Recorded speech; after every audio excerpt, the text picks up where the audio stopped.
As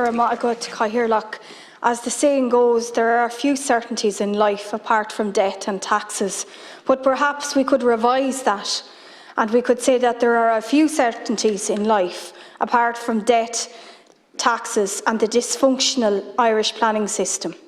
How long have we been debating this very issue in these houses?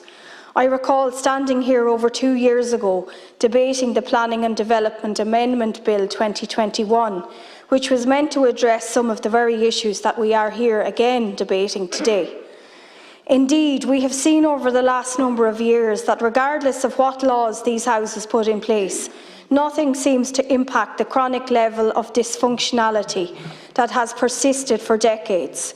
This is a cultural issue, a culture of extreme bureaucracy, I would say. We are still facing major challenges around the completion of construction projects. Time and time again, I have called on government to provide immediate clarification on exactly when the revised rural housing guidelines for planning authorities will be published. In fact, I received replies to parliamentary questions more than 2 years ago in which the then Minister would only confirm that the updated guidelines will be available later in 2021. And here we are in May 2023 and still no sign of these guidelines. We saw these issues highlighted in the last few weeks by Macra na Feirme, when its members highlighted the main issues that are coming to the fore for Macra members. These included assessing affordable housing and cumbersome housing application planning guidelines, and the lack of planning for the future of our rural communities informed by rural people. The Minister and Government often talks about the complexity of this issue, the need for environmental assessments, internal and external consultation, but this is precisely the line that has been trotted out by the Department for the last number of years. What of planning guidelines by local authorities for wind turbines and the setback distance? Who wants to build a home next to a mountain of wind turbines? Where is the urgency in relation to those matters? There is also a deep lack of flexibility around these very issues. Indeed, in February of last year, when the then Minister for Public Expenditure and Reform, Michael McGrath, confirmed to me in a parliamentary reply that the revised rural housing guidelines for planning authorities will be published, and I quote, within the next 6 months or at the latest.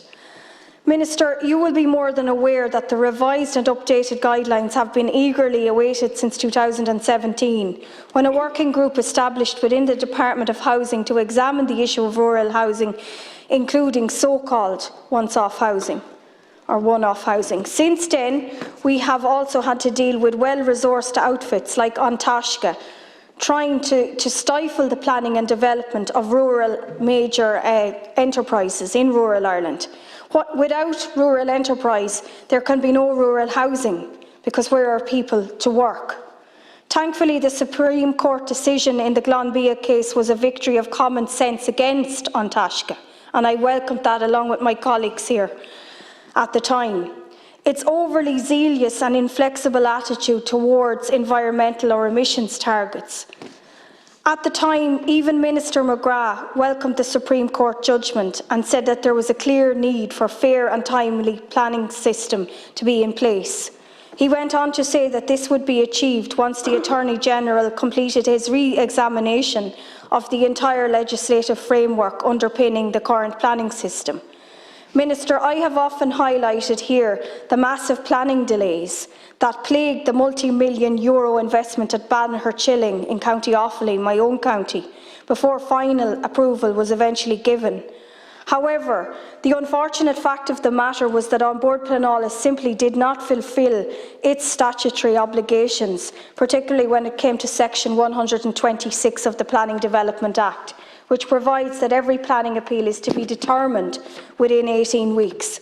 I have no wish to personalise this against the staff of An Bord Pleanála. I'm sure they are just as frustrated as the rest of us with the growing need to access even the most minor projects against a library shelf of EU regulations. But we do need a much more simplified system because the one that we have is simply not working. Thank you.